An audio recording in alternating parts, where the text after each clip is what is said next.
El conflicto de los siglos, capítulo 5, el lucero de la Reforma, parte 5. Wycliffe estaba convencido de que su fidelidad iba a costarle la vida.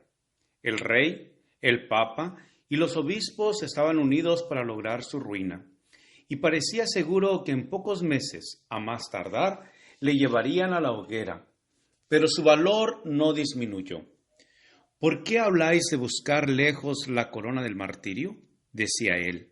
Predicad el evangelio de Cristo a arrogantes prelados, y el martirio no se hará esperar.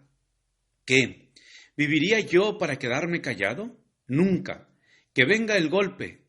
Esperándolo estoy.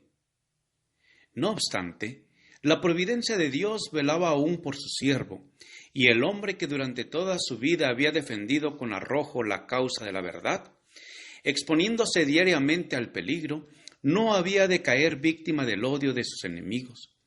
Wycliffe nunca miró por sí mismo, pero el Señor había sido su protector, y ahora que sus enemigos se creían seguros de su presa, Dios le puso fuera del alcance de ellos. En su iglesia de Lutherworth, en el momento en que iba a dar la comunión, cayó herido de parálisis y murió al poco tiempo. Dios le había señalado a Wycliffe su obra, puso en su boca la palabra de verdad y colocó una custodia en derredor suyo para que esa palabra llegase a oídos del pueblo. Su vida fue protegida y su obra continuó hasta que hubo echado los cimientos para la grandiosa obra de la Reforma. Wycliffe surgió de entre las tinieblas de los tiempos de ignorancia y superstición. Nadie había trabajado antes de él en una obra que dejara un molde al que Wycliffe pudiera atenerse. Suscitado como Juan el Bautista para cumplir una misión especial, fue el heraldo de una nueva era. Con todo, en el sistema de verdad que presentó hubo tal unidad y perfección que no pudieron superarlo los reformadores que le siguieron, y algunos de ellos no lo igualaron siquiera, ni aun en 100 años más tarde. Echó cimientos tan hondos y amplios y dejó una estructura tan exacta y firme que no necesitaron hacer modificaciones los que le sucedieron en la causa. El gran movimiento inaugurado por Wycliffe, que iba a libertar las conciencias y los espíritus y emancipar las naciones que habían estado por tanto tiempo atadas al carro triunfal de Roma, tenía su origen en la Biblia.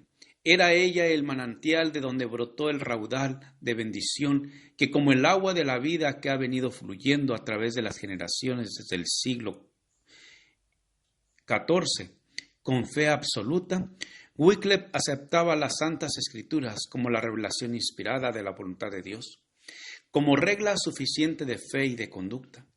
Se le había enseñado a considerar la Iglesia de Roma como la autoridad divina e infalible, y aceptar con reverencia implícita las enseñanzas y costumbres establecidas desde hacía 1000 años.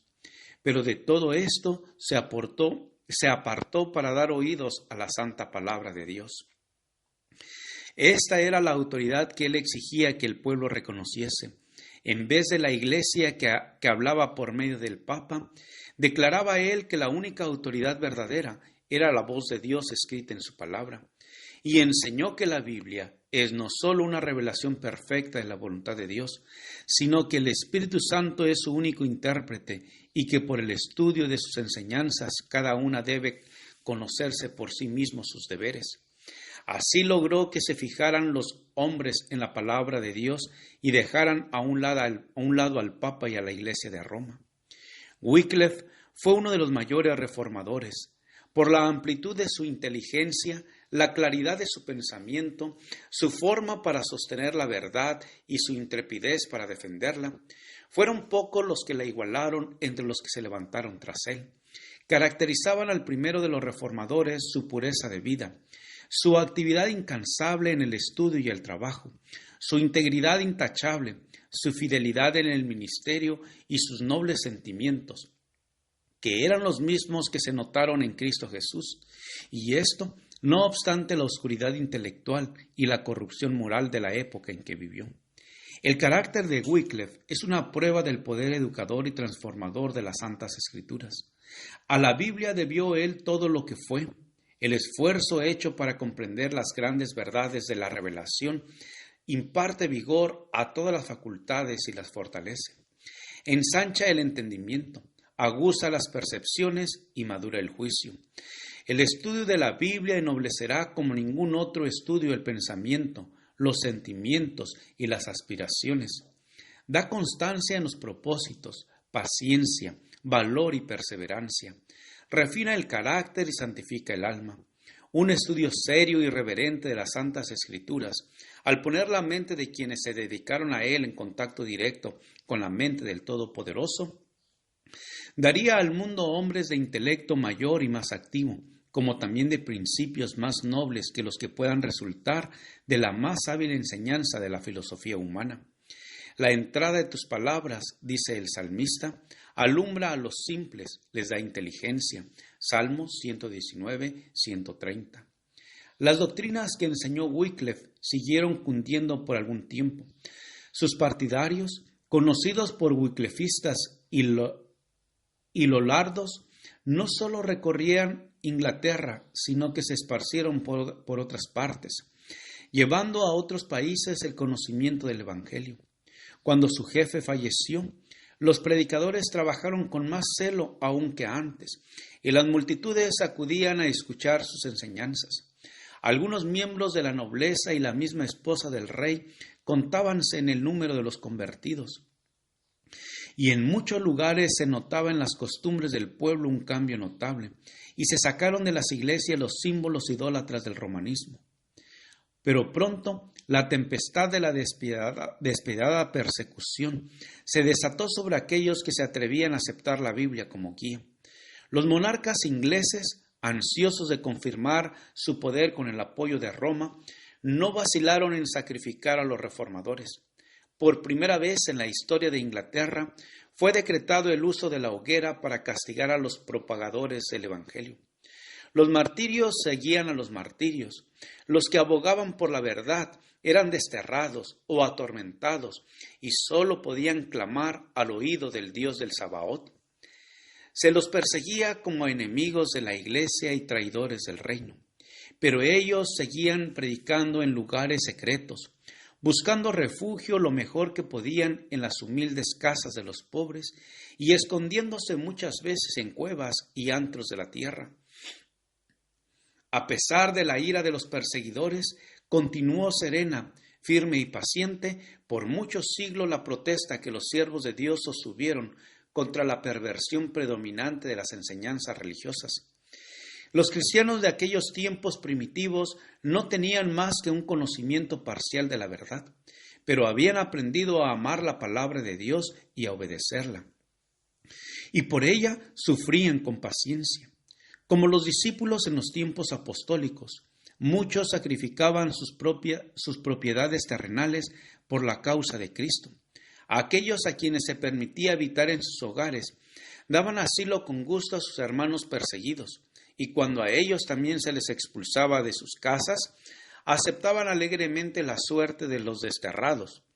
Cierto es que miles de ellos, aterrorizados por la furia de los perseguidores, compraron su libertad haciendo el sacrificio de su fe, y salieron de las cárceles llevando el hábito de los arrepentidos para hacer pública retracción. Pero no fue escaso el número, contándose entre ellos nobles y ricos, así como pobres y humildes, de los que sin miedo alguno daban testimonio de la verdad en los calabozos, en las torres lollardas, gozosos en medio de los tormentos y las llamas, de ser tenidos por dignos de participar de la comunión de sus padecimientos. Los papistas fracasaron en su intento de perjudicar a Wycliffe durante su vida, y su odio no podía aplacarse mientras que los restos del reformador siguieran descansando en la paz del sepulcro. Por un decreto del Concilio de Constanza, más de 40 años después de la muerte de Wycliffe, sus huesos fueron exhumados y quemados públicamente, y sus cenizas arrojadas a un arroyo cercano. Ese arroyo, dice un antiguo escritor, llevó las cenizas al río Avon, el Avon al Saberna, el Saberna a los mares y estos al océano. Y así es como las cenizas de Wycliffe son emblema de sus doctrinas, las cuales se hallan esparcidas hoy día por el mundo entero. Cuán poco alcanzaron a comprender sus enemigos el significado de su acto perverso. Por medio de los escritos de Wycliffe, Juan Hus de Bohemia fue inducido a renunciar a muchos de los errores de Roma y a asociarse a la obra de la Reforma.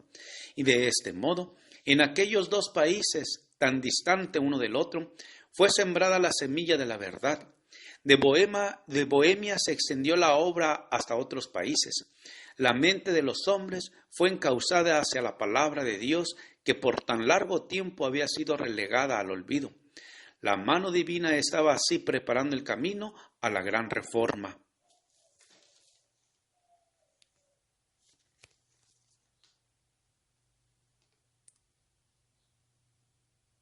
Gracias por escuchar este audio. Te invito a escuchar el siguiente capítulo.